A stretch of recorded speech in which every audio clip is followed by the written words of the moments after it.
नमस्कार, मैं हूं आपके साथ इश्तियाक अहमद और आप देख रहे हैं न्यूज। रुक करेंगे राजस्थान की तमाम खबरों की तरफ। राजस्थान में अगले साल विधानसभा चुनाव होने वाले हैं और इससे पहले करौली हिंसा और 300 साल पुराने मंदिर पर बुलडोजर ने अशोक गहलोत सरकार की मुश्किलों को अब बढ़ा दिया। और वहीं आपको बता दें कि विपक्ष ने औरंगजेब तब से उसकी तुलना कर दी और वहीं बीजेपी ने 300 साल पुराने शिव मंदिर को तोड़े जाने की और वहीं जांच के लिए 5 सदस्यीय समिति का गठन भी किया गया है। और वहीं आपको बता दें कि अलवर जिले के सराय मोहल्ले में मंदिर को तोड़ा गया और वहीं सीकर सांसद स्वामी सुमेधानंद की अध्यक्षता में गठित बीजेपी कमेटी 3 दिनों में राजगढ़ का दौरा कर तथ्यात्मक रिपोर्ट तैयार कर राजस्थान बीजेपी अध्यक्ष सतीश पुनिया को रिपोर्ट सौंपेगी। और इसके अलावा आपको बता दें कि एक रिपोर्ट के मुताबिक बीजेपी नेता संजय नरोका ने कहा कि समिति में चंद्रकांता मेघवाल, राजेंद्र सिंह शेखावत, ब्रज किशोर उपाध्याय और भवानी मीणा शामिल है। और वहीं गुरुवार को ट्विटर पर घटना का एक वीडियो साझा करते हुए बीजेपी नेता अमित मालवीय ने कांग्रेस पर तीखा हमला बोला। उन्होंने कहा कि करौली और जहांगीरपुरी पर आंसू बहाना और हिंदुओं की आस्था को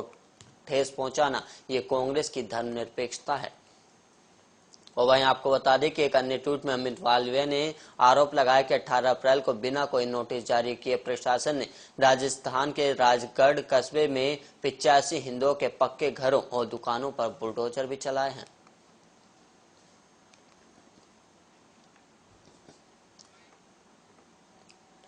और वहीं राजस्थान के सराय बाजार में नगर पालिका प्रशासन की कार्रवाई में करीब 100 से ज्यादा मकानों और दुकानों समेत पुराने 3 मंदिरों को तोड़े जाने के बाद सियासी जारी है। और वहीं आपको बता दें कि मामले को लेकर कल राजगढ़ पहुंचे राज्यसभा सांसद डॉक्टर किरोड़ी लाल मीणा रात भर बावरी वाले मंदिर में धरने पर बैठे रहे और वहीं सरकार पर तुष्टीकरण की राजनीति का आरोप लगाया। इसके अलावा आपको बता दें कि बीजेपी इस मामले में कांग्रेस को घेरने में लगी और वहीं कांग्रेस इस नगर पालिका में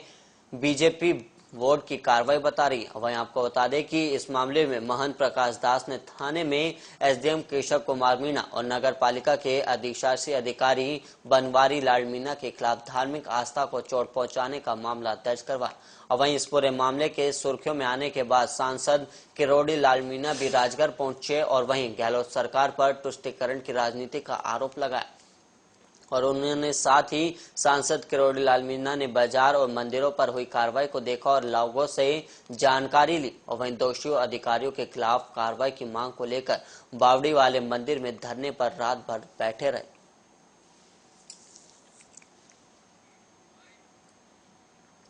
वहीं सीएम अशोक गहलोत और वहीं मुख्यमंत्री पद के दावेदार माने जा रहे सचिन पायलट के बीच अब काफी समय से विवाद चल रहा है। और वहीं आपको बता दें कि अगले साल राज्य में विधानसभा चुनाव होने और ऐसे में कांग्रेस आलाकमान के लिए इस विवाद को सुलझाना बेहद ही महत्वपूर्ण हो गया।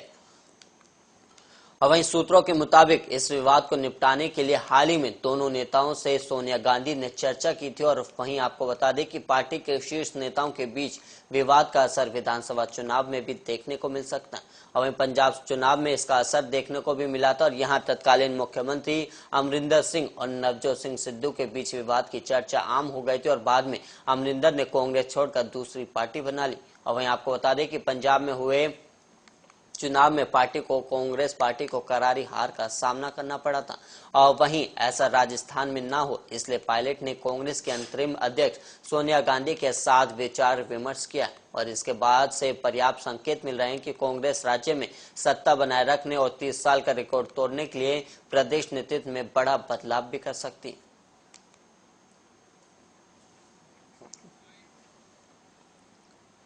वहीं माध्यमिक शिक्षा बोर्ड राजस्थान की 12वीं के पॉलिटेक्निकल साइंस का प्रश्न पत्र विवादों में चल रहा है और इस पेपर में कांग्रेस पार्टी की उपलब्धियों पर पूछे प्रश्न हैं। और वहीं आपको बता दें कि 12वीं बोर्ड की परीक्षा में पूछे गए सवालों पर सियासत तेज हो गई और सवालों पर विपक्ष ने आपत्ति जताते हुए हमला बोला। और वहीं केंद्रीय जल शक्ति मंत्री गजेंद्र सिंह शेखावत ने कहा कि प्रश्न पत्र जरूर किसी कांग्रेसी ने सेट कराया होगा और उन्होंने तंज कसा कि इस तरह के 2-4 प्रश्न और पूछे जा सकते थे।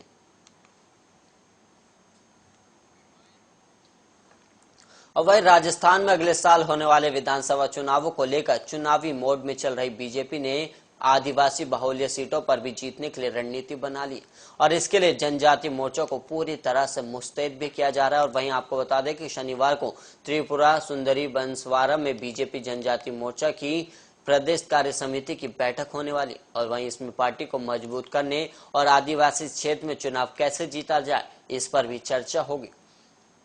और वहीं आपको बता दें कि इसमें बीजेपी प्रदेश अध्यक्ष सतीश पूनिया और राष्ट्रीय महामंत्री विनोद तावड़े शामिल होंगे। और इसके अलावा आपको बता दें कि इससे पहले जनजाति मोर्चा के नेताओं ने ऐलान किया है कि ईसाई और मुस्लिम धर्म अपनाने वाले आदिवासियों को आरक्षण से बाहर करने का मुद्दा उठाएंगे और इस पर कानून बनाने के लिए वकालत भी करेंगे और इसके जरिए ही वो आदिवासी इलाके को भी हिंदुत्व की राजनीति से जोड़ना चाहते हैं। और मोर्चा की जो सोच है हिंदू विचारधारा वाले जनजाति वर्ग के लिए बीजेपी के साथ ही, लेकिन कांग्रेस विचारधारा वाला लोग धर्म बदलने वाले ट्राइबल आरक्षण समाप्त होने के डर से मूल धर्म में लौटेगा और या फिर आरक्षण से बाहर हो जाएगा। और वहीं आपको बता दें कि तीसरे राजनीतिक दल के तौर पर दोनों बड़ी पार्टियों के लिए कांटा बन रही बीटीपी का आधार कमजोर हो गया। और वहीं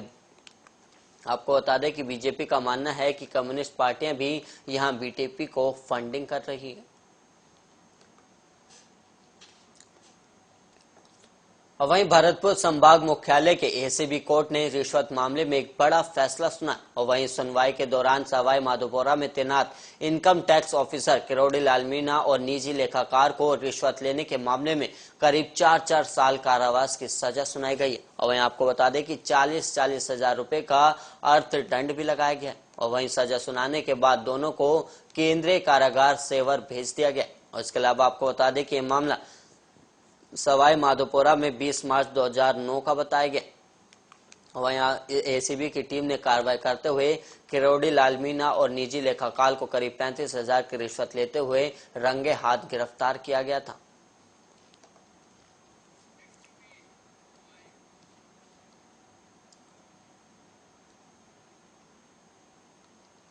वहीं सीएम सलाहकार विधायक संयम लोढ़ा ने कहा कि गुजरात और राजस्थान के मध्य हुए जल समझौते की पालना में सिरोही जिले को माही व्यास का सरप्लस पानी मिलना चाहिए और इसके लिए उन्होंने सिरोही जिले के मूल निवासी महाराष्ट्र के पूर्व कैबिनेट मंत्री राज के पुरोहित से पहल करने की आग्रह भी किया। वहीं आपको बता दें कि अजय राज प्रेम राज पुरोहित की ओर से सौंदर्यकृत किए पोसीतरा तालाब के लोकार्पण समारोह में बोलते हुए लोढ़ा ने कहा कि 1966 में हुए समझौते के अनुसार नर्मदा का पानी गुजरात के खेड़ा जिले में पहुंचने पर माही का सरप्लस पानी सिरोही जालोर बाड़मेर को दिया जाना है, लेकिन 4 साल पूर्व नर्मदा का पानी खेड़ा जिले में पहुंचने के बाद भी माही व्यास सरप्लस पानी राजस्थान को नहीं दिया जाता। वहीं उन्होंने पोसीतरा गांव की सराहना करते हुए कहा कि इस गांव में बड़ी संख्या में भामाशाह और सामाजिक कार्यकर्ता रहते हैं और उन्होंने ये भी कहा कि गांव में आपसी प्रेम और विश्वास देखकर बहुत खुशी हुई है और इस तालाब के सौंदर्यीकरण का लाभ सभी गाँव वासियों को मिलेगा।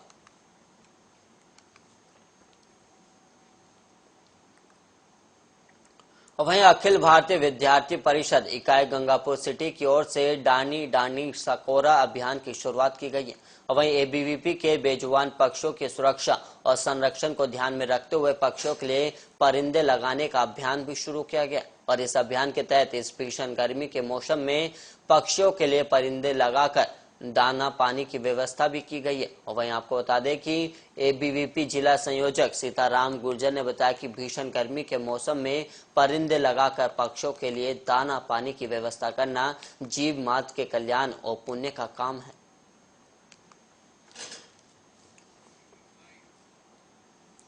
वहीं दौसा जिले के सरकारी अस्पतालों में चिकित्सा व्यवस्था पूरी तरह बेपटरी होती जा रही और इसके आए दिन नए मामले अब सामने आते हैं और ये हालत तब है जब प्रदेश के चिकित्सा और स्वास्थ्य मंत्री प्रसादी लाल मीणा जिले के ही लालसोट से विधायक है और यहाँ की चिकित्सा व्यवस्थाओं को लेकर वो अक्सर फीडबैक भी लेते रहते हैं। और वहीं आपको बता दें कि मंत्री ने गुरुवार को ही दौसा कलेक्टर सभागार में कलेक्टर की मौजूदगी में चिकित्सा महकमे के आला अधिकारियों की मीटिंग लेकर काम में लापरवाही नहीं बरतने की सख्त हिदायत भी दी थी और इसके बावजूद मेडिकल स्टाफ पर मंत्री की हिदायत का कोई असर नहीं हुआ और इसकी एक वानगी कलेक्टर के पास स्थित आदर्श पीएचसी में देखने को मिली, जहां बच्चे की ड्रेसिंग करवाने पहुंचा एक पिता नर्सिंग स्टाफ के सामने गिड़गिड़ाता रहा, लेकिन नर्सिंग स्टाफ पर उसका कोई असर नहीं हुआ। और वहीं एक दूसरे पर नर्सिंग जो थे वो टाल मटोल करते हुए रहे।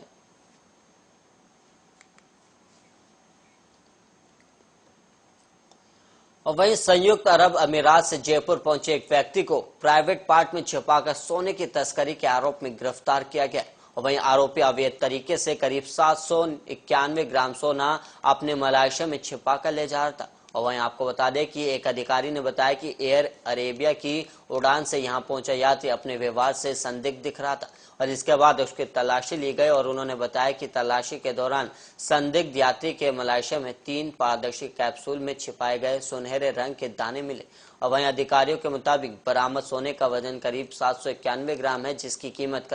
तकरीबन